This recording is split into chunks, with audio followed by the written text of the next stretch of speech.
Yo, what's up guys? Today I'm going to show you how to effortless tray flip. So if you're anything like me, I always wanted to be able to tray flip and just dangle my back foot, you know, because since I landed my first tray flip, I was always sort of dragging my back foot so far back and flicking with my front foot, and it wouldn't look so as aesthetic as I wanted it to look. So I went on a mission to try and figure out how on earth you see these pro skaters online doing all these like crazy, you know, effortless steezy tray flips. So, you know, it took me like years and years to go from my first kind of tray flip to being able to tray flip like this. And it wasn't easy, but I feel like this video really helps sort of clarify and really delve into the fundamentals of mastering this kind of technique. So when it comes to the steezy tray flip, the first thing is you need to make sure your setup is correct. So in terms of your board, you want to make sure that your trucks are fairly nice and loose, as this is going to allow you to get the correct kind of flick with your back foot, because the steezy tray flip relies a lot on pressure, and your toe essentially is what causes the board to flip and spin horizontally. So you need to make sure that the trucks are nice and loose enough for your back foot to be capable of scooping it in the correct manner. Make sure your shoes are nice and flexible as well, so that again your back foot is able to curl over the tail. Now in terms of foot positioning, you want your back foot to be sort of dangling off the tail, so you want your toes to be off the edge of it so that they're able to bend over. So you want to almost imagine that you're curling your toes over the edge. Now in terms of the front foot, it doesn't matter so much where you put it, because with a steezy tray flip you don't actually want your front foot to do much, if any, flicking. It all comes from the back foot pretty much. So the front foot doesn't matter so much as to what the most efficient position for it is. It's rather focusing on what's more comfortable and what allows you to get more pressure. Because remember, the front foot, the only thing it's going to do is press down on the side of the board just to create that pressure, so that once the board pops, the front foot just comes off. You know, it doesn't flick it, it just kind of taps off, and the spin is caused by the back foot. Now in terms of the technique, your back foot is the most important bit, so forget about the front foot for a bit and let's just focus on the back foot. So what is the perfect scoop? So basically the method that I have found is it's kind of a balance between scooping the board forwards and then bringing the leg to the side, because basically we want to focus on scooping forwards rather than backwards, because obviously most people when they learn the tray flip, they focus on kicking the back foot as far back as possible to get that 360 shove its scoop, but instead we want to focus on getting a more vertical spin. So it's not so much horizontal, it's more vertical. Obviously it'll end up spinning more at a 45-degree angle, but we want to focus on getting the toes to pop, almost scoop and pop the board forwards a bit. Now the leg itself does not go forwards, because otherwise it would get in the way and hit the board as it comes back around. So instead what we do is we focus on bringing the whole leg outwards. As soon as the board starts spinning, we bring the whole leg to the side and out the way. So the back toes, they need to focus on scooping the board sort of forwards, slightly back, and then the whole leg goes out to this side.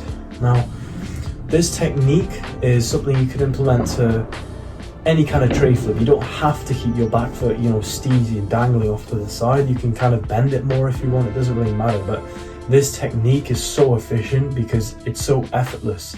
You know, it uses so much less energy and effort than when you have to use your front foot and your back foot, and you focus on the 360 shove it and the kick flip as two separate movements and you combine them. If you look at it like that, it's a lot more difficult.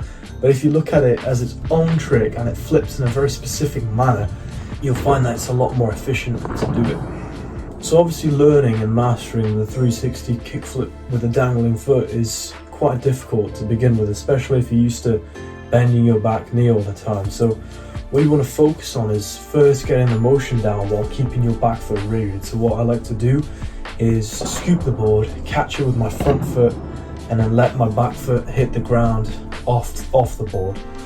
And you just want to keep doing this over and over until you get in the habit of straightening your leg.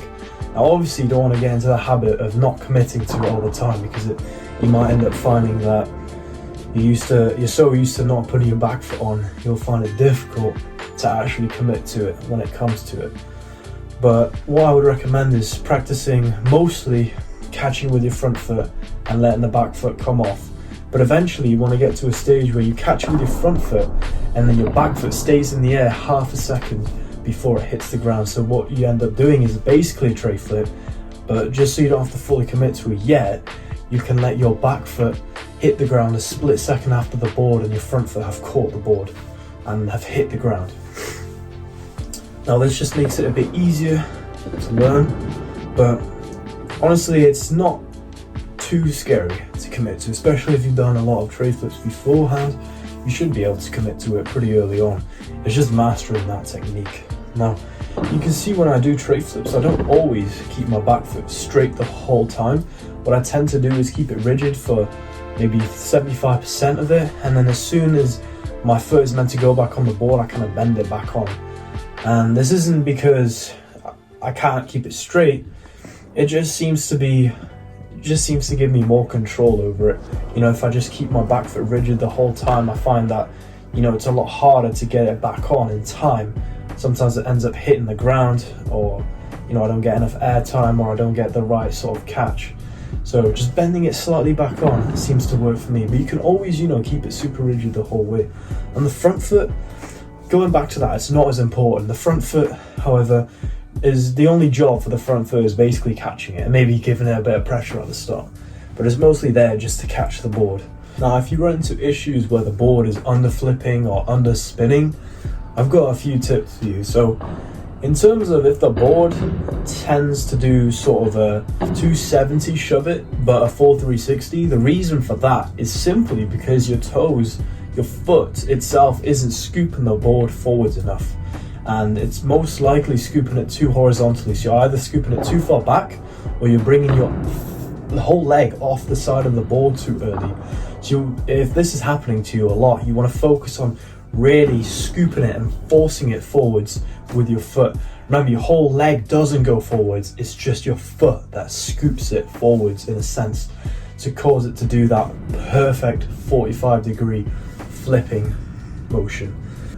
So basically the goal is to find that balance. You want to be able to use your back foot to scoop it enough into the forwards direction, but not too much that it overspins. So you have to figure out the perfect sort of balance, and then you get into the habit of doing that, and eventually it'll become muscle memory. So when you want to do the effortless tray flip, your foot kind of already knows how much force to put into what direction. Now for me, the biggest tip that allowed me to go from constantly bending my back foot and not doing it in the kind of effortless style, the biggest tip I found was to imagine as soon as you scoop the board, as soon as your back foot hits that back tail on the ground, you want to imagine that your back foot is glued to the ground. Now obviously it's not going to be touching the ground the whole time because you're going to be in the air jumping. However, in your mind you want to imagine that it's glued to the ground as soon as you scoop and pop that board. You want to imagine that your foot is stuck to the ground and you can't move it back up. And this is a really good tip, and it really helped me kind of focus on not bending that knee, because, you know, there's a lot to think about. But if you just imagine as soon as you scoop it, it's glued to the ground, you cannot move it back up, and eventually you'll find that your knee won't bend and it will actually straighten out throughout the whole movement, and it'll look a lot nicer. Now obviously to begin with, you're probably not going to get the perfect flip. You know, it's going to underflip, you know, it's going to be really slow. It's going to be too slow, in fact, for you to catch it and land on it. So you've just got to keep practicing that motion, and potentially you might want to size down if your board is like an 8.6 or more. You want to size down probably. I'd say, you know, anything over 8.5 and it starts to get a bit more difficult. I'm not saying it's not doable, but if you're just learning the motion, you know, you want to go for a slightly smaller board because it's going to allow you to get that faster flipping motion in there. So yeah, basically just keep learning the motion, and eventually you'll be able to do it so fast that you can catch it in the air and it'll look really nice and effortless. But the thing is, if you really want to land a steezy tray flip, you've got to focus on relearning the tray flip, because this technique, it's not like any kind of beginner most often learns. Most people, when they learn the tray flip, it's a completely different style. So you've kind of got to relearn the trick in a sense. So you might find that you're constantly getting into bad habits of scooping the board too far backwards or flicking it with your front foot. You've got to focus on not flicking it with your front foot. You know, just stop flicking it with your front foot and just focus on that back. Only the back scoop causes it to flip. And that's a huge thing for this trick, because if you're flicking it with the front foot, you'll never be able to get it effortless.